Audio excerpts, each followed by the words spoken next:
You are as great as any man of greatness that you've heard about, read about, or seen in real life. Possibly greater. Everybody wanna build with me, politic and chill with me. They see the fire still in me, the authentic is still in me. The architects are feeling me, you're dreaming about killing me. They wish that they could silence me because I feel so violently. We will not go quietly, subscribe to me until this show is virally. Got millions trying to vibe with me. Let's build.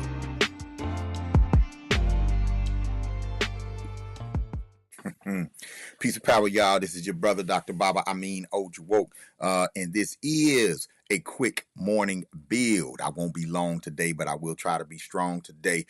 We have the Uhuru Academy going on right now, but the Uhuru Academy scholars are doing their thing. Uhuru Academy teachers are doing their thing, and that allows me to come and kind of do my thing, right, and talk to the community for a few minutes. I just want to impart some wisdom, right? I want to be a voice and use my voice to encourage. I want to use my voice to uplift. I want to use my voice to educate, right? And we won't be long today, right? We won't be long today. And let me take a moment here to make sure that I am live where I'm supposed to be live at and sharing, you know what I'm saying, to those that I need to be sharing with. You know what I'm saying?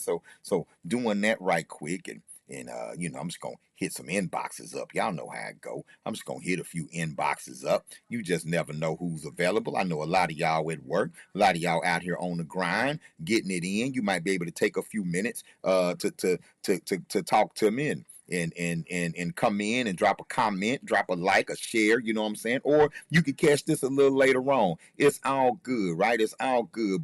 But I wanted to come on this morning and just speak briefly, you know, in the wake of the transitioning of the Reverend Dr.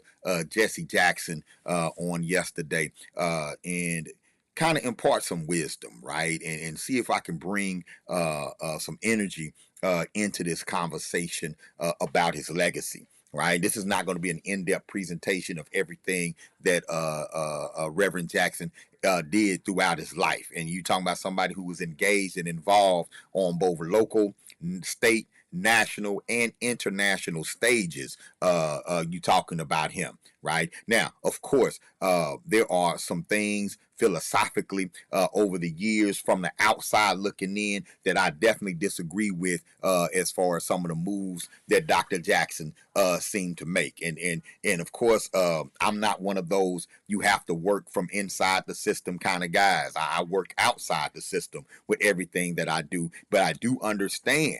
Right. I do understand, right, that we do have a need to be in the system as well. Actually, I believe that there has to be a partnership for those in our community who are working within the system and those who are maintaining our independence, because we all know what happens to your freedom when you work for the system.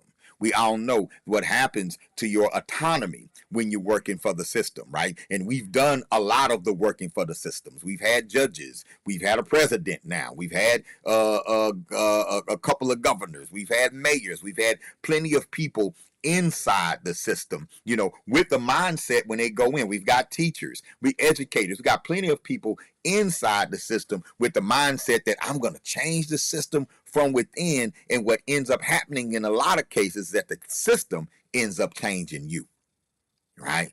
The system ends up changing your perspective rather than the other way around, right? And so we've had enough time. We've had enough time over the years to analyze, to critically analyze the strategies that we've used as a people, you know what I'm saying, in order to gain our freedom.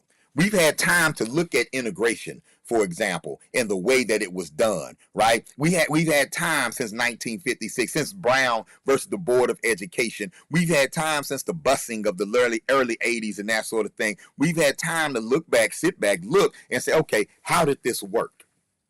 See, now it's time to kind of analyze those things, right? And then when you analyze those things, when you analyze something like how integration was implemented, I call it pseudo-integration, you know what I'm saying? Because busing a few black children into a white area is not true integration. right? The closing of black schools. That's not true integration, right? Peace, Marcy. Peace, Marcy. Peace, Low. You know what I'm saying, right? Miss Mo in the house. All right. So that's not true integration, right? When you look at our graduation rates, did they go up or did they go down? As a result of integration. When you talk about black teachers and black principals, did it get better for them or did it get worse for them as a result of integration? Did y'all see community schools shut down like I Am Turl, right? In the name of integration, right? So we can look at these things, right? And when we look at these systems and we see they didn't work, then you can look at those who advocated for those systems, right? And you can say, hey man, you was on the wrong side of history on that one. You was on the wrong side of history on that one.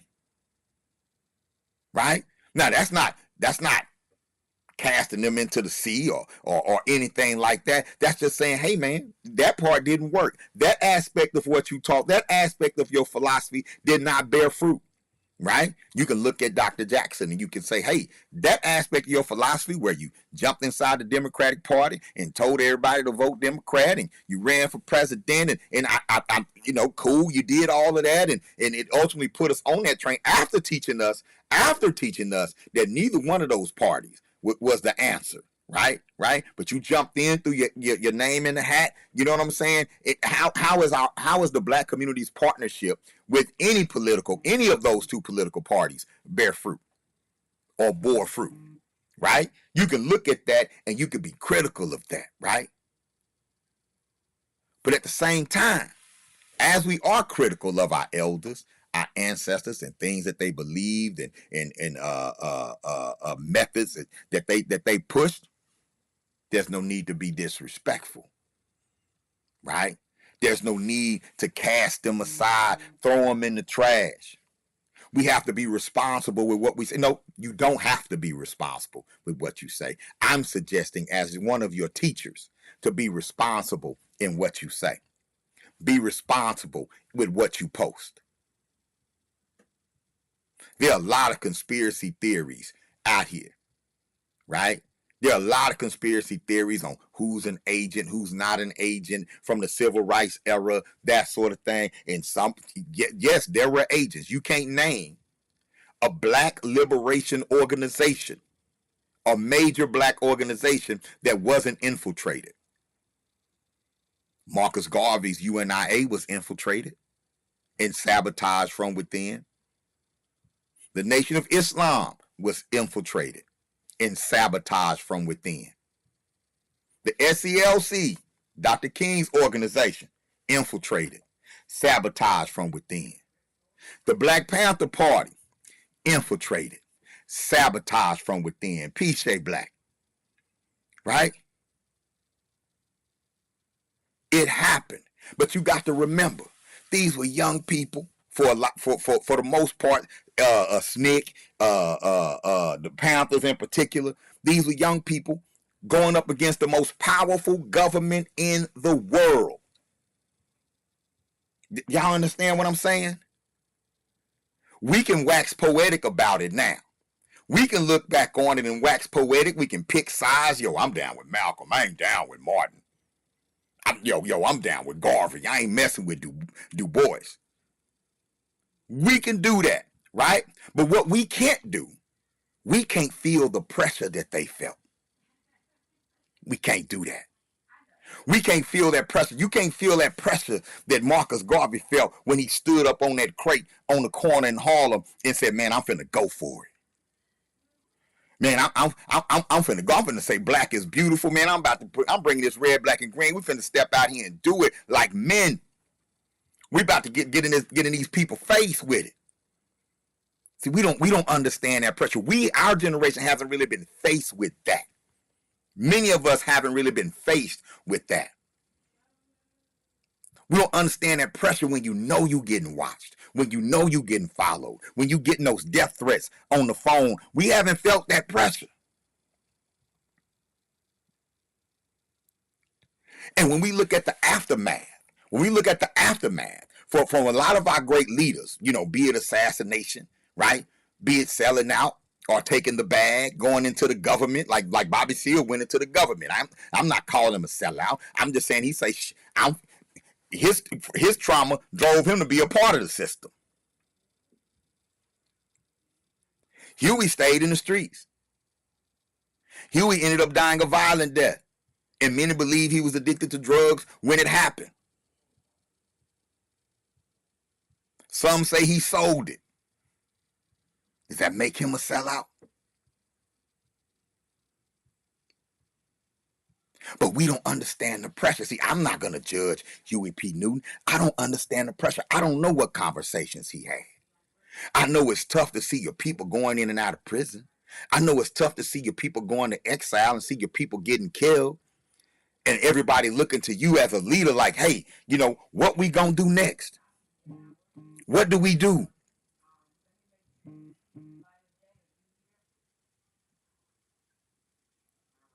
Right? Can you imagine being written out of history while you still alive? Black churches turning their back on you. Community ain't like, we ain't really rocking with you. Then you look on the other side of that pendulum. The good Christians that were trying to fight for freedom, but didn't really have that militant mindset. They thought that the human spirit would prevail. And then when they found out they was going up against folks who didn't have a spirit, when they found out they was going up against folks who really didn't believe in their humanity,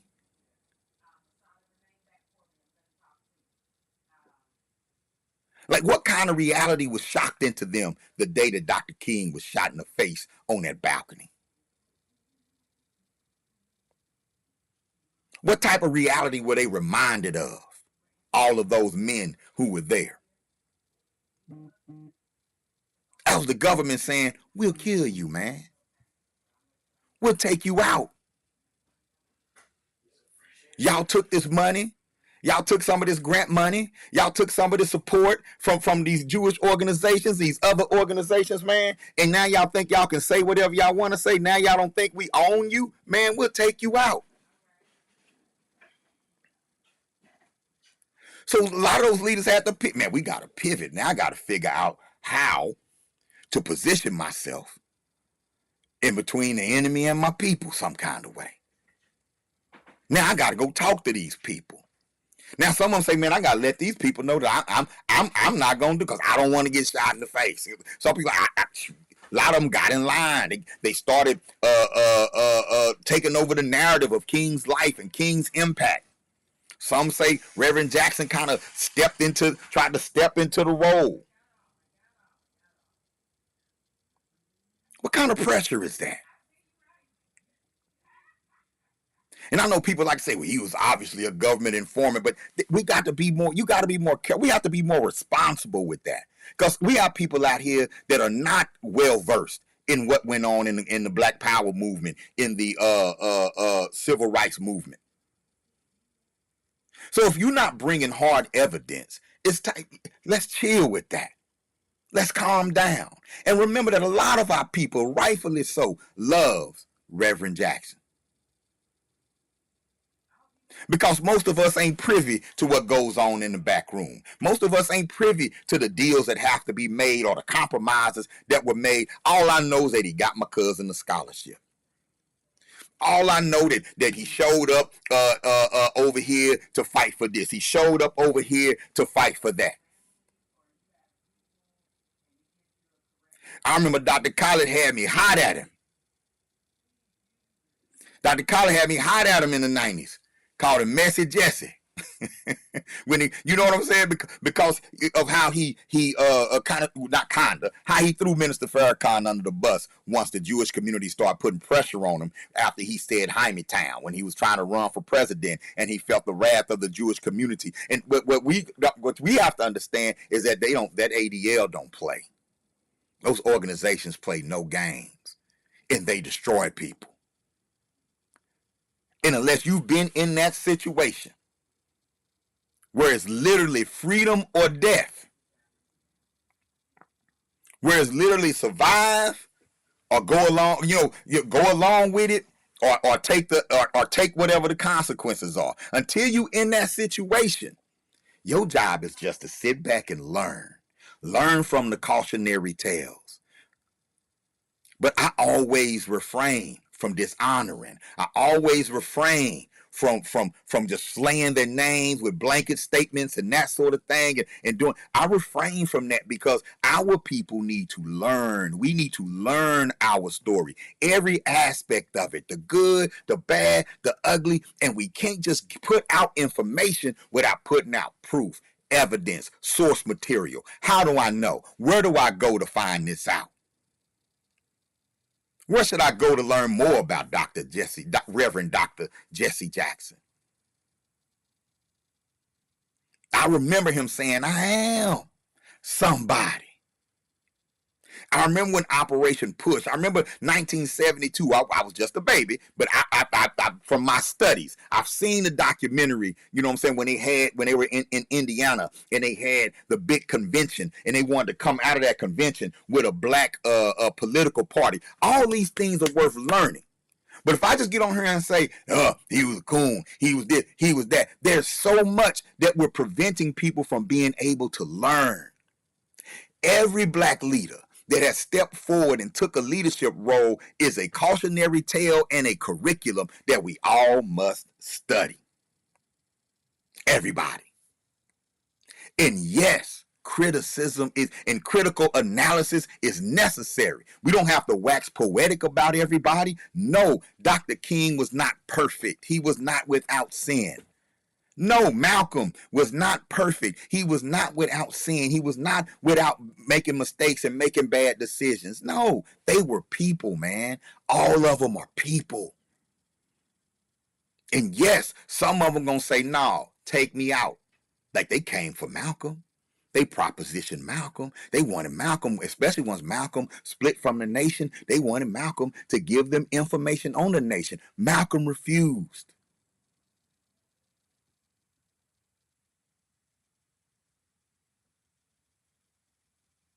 Malcolm paid a price.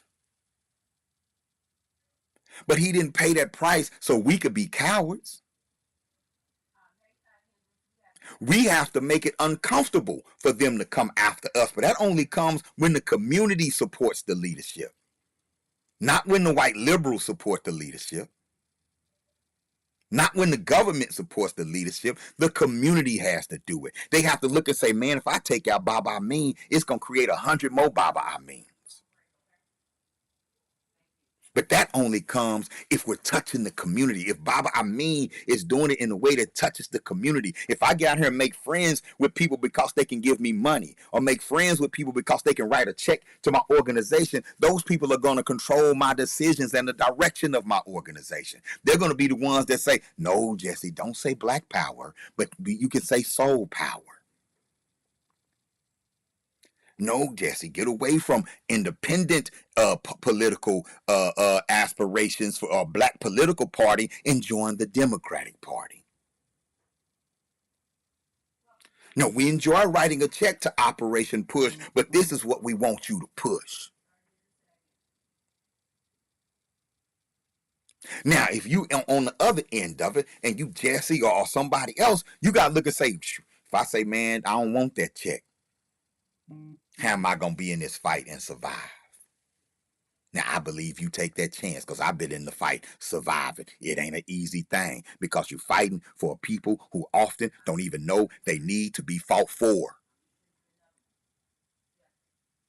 I've been doing this for over 30 years.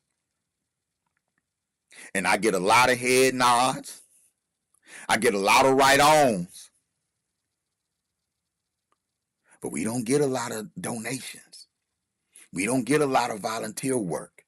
We don't get a lot of support. We have to get out here and create that support. You got to get out here and preach to black folk. You got to get out here and go for it. Because while we're educating, that machine is educating. But that machine got $1 billion budget. So while we're trying to educate us towards freedom, that machine is educating us away from it. For every one sister we got wearing Bantu knots, is 20 of them with a straight blonde wig. Okay? This ain't easy work. And I always say, if we're going to inherit Our ancestors' beef, we got to inherit their work.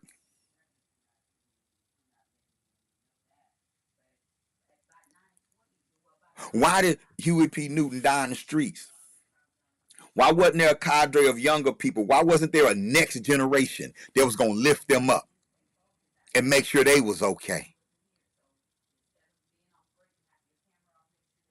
Where is black leadership today? Are they walking around your neighborhood? Are we building the black-owned stores? Are we buying up the property in our community? What are we doing to revitalize our community right now today? What are we doing? Because that's where our focus needs to be.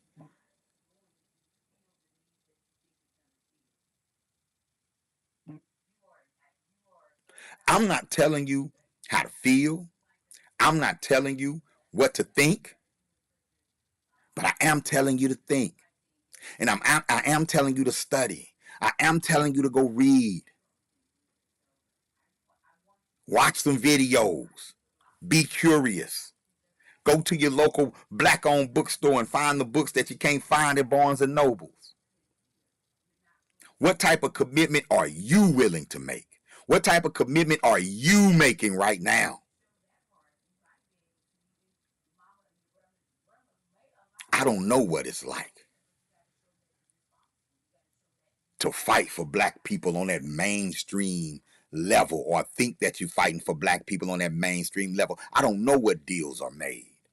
It's quite obvious that deals are made. We have the luxury. We sitting on the outside. I know. I kind of know when I see some ambulance chasing black power. You know what I'm talking about, brother Brian. Where some folks wait on somebody black to get shot, then they show up, right? Because it's turned into a business. It is a business. That some people are in the civil rights business. That's just the reality of it, right?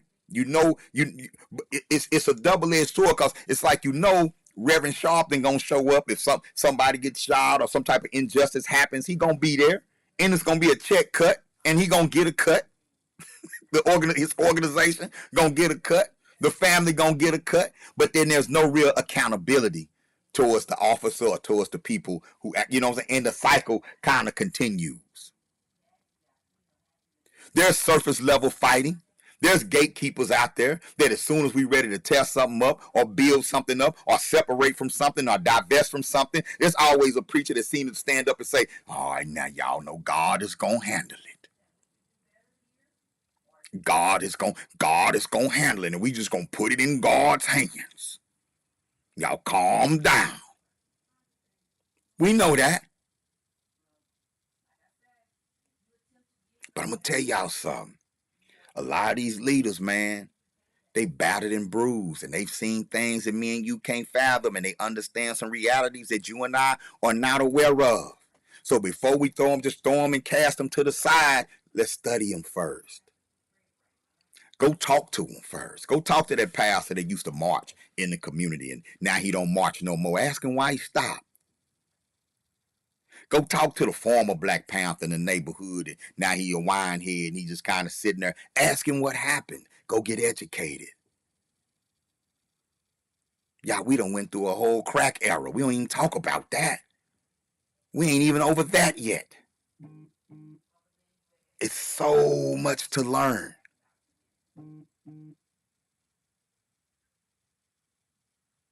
I'm not ready. I'm not there. I can't. I'm not there.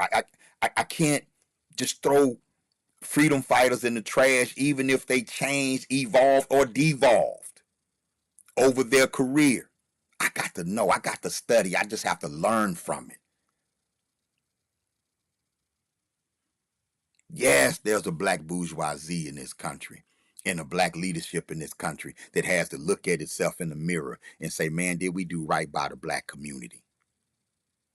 But also, black community, we got to look at ourselves and ask ourselves, are we doing right by us?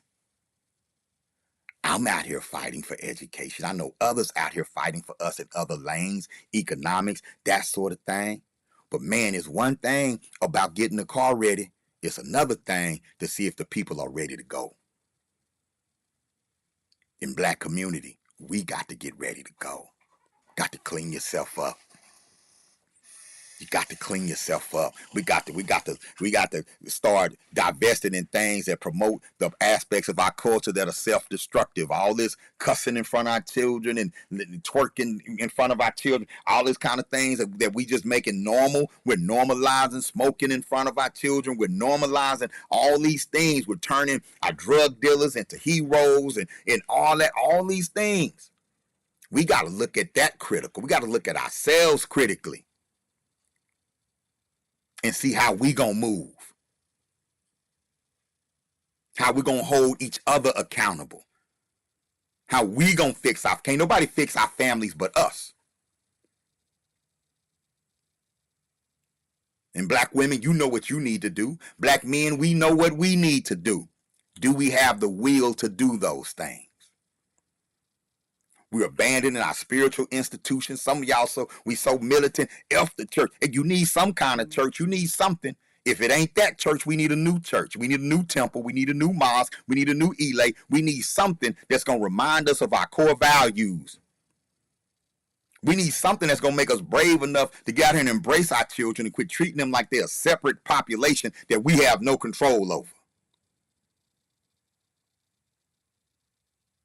Black men, what's going to get us to the point where we walking outside like we the daddies?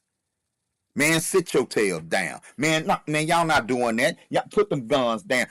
Man, what? Go get your tail in that schoolhouse. Learn that trade. What you doing? Then we turn around and we looking at society like, nah, we here and we coming and y'all can't stop us. We building and y'all can't stop us. What's going to get us there?